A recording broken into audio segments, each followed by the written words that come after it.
Hello colleagues, this video is associated with NAC assessment and accreditation and myself Dr. Kishore Nikam.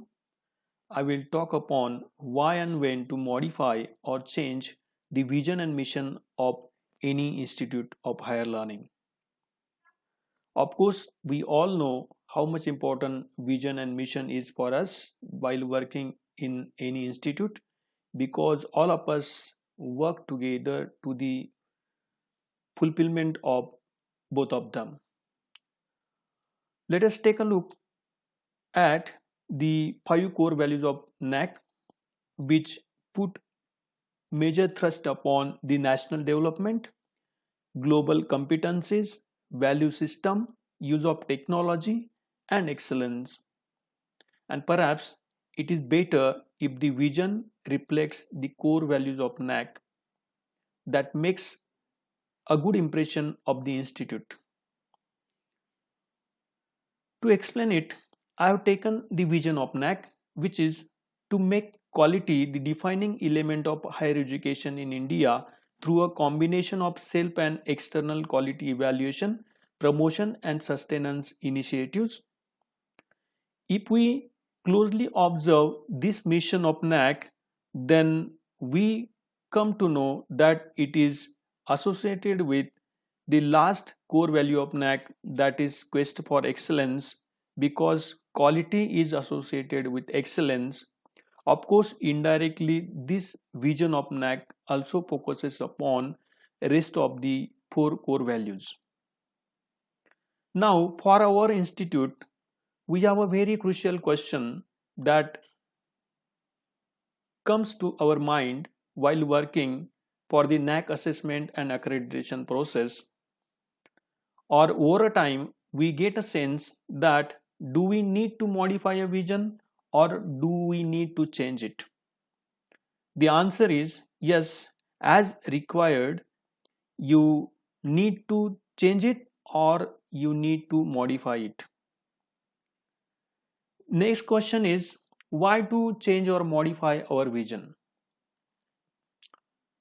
Suppose you have a vision, you are working towards the fulfillment of it. You have fulfilled the vision. If you have fulfilled the vision, then you will need to set a new vision. You will have to set a new target. You will have to run a new race. In the second case, you have a vision. You are working towards fulfilling it. It is partially fulfilled, but you also feel to work upon new aspects. In that case, you will need to modify the present vision, which may include some new elements in it.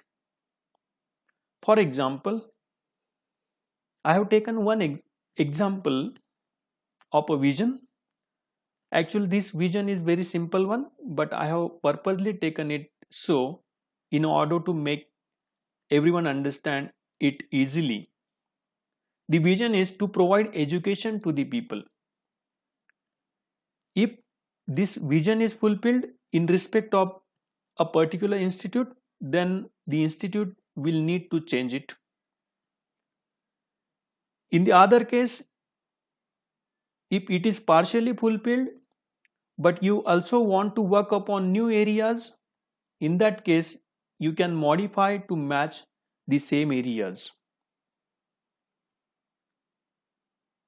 Another important question is, will mission also change?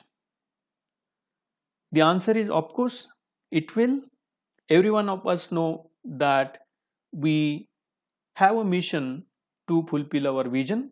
So if the vision changes, ultimately mission will also change to match the new or modified vision.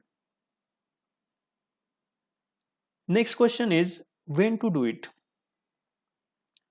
The answer is after the existing vision is complete, or if you intend to widen the scope of your present vision, you can change or modify it. It should be generally done in the beginning of a new or fresh cycle of assessment and accreditation so that we can have a perspective plan for new vision and mission for the next 5 years, and we can give results based on our new vision and mission at the end of that particular cycle.